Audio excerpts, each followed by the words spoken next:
प्रसिद्ध जलबिरे झरनाको अवलोकनको लागि आएको छौँ हामी आज।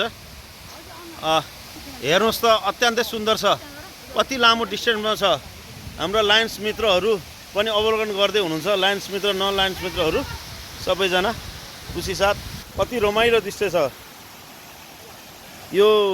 यसको नाम प्रसिद्ध जलबिरे झरना अत्यन्तै उत्कृष्ट छ। अहिले हिउँदको टाइममा पनि यतिको पानी छ, बर्खामा कतिको होला आफै सोच्नु होला। रमाइलो छ, चिसो छ, उकालो चढ्दा पसिनाले भिजेर आएको शरीर, यो चिसो हावासँगै पानीको बाफ पनि आएको छ। गाइज हामी त्यो पानीको बाफमा आफै भिजिरहेका छौँ, पुरै भिजिरहेका छौँ। चिसो छ, मौसम अत्यन्त राम्रो छ। ल हेर्नुहोस् त, यहाँ गर्मीयाममा नुहाउनको लागि पनि पोखरी पनि बनेको छ, ड्याम बाँधेर पोखरी पनि बनेको छ। ल हेर्नुहोस् कति नाचिरहनु भएको छ हाम्रो बहिनीहरू। ल हेर्नुहोस्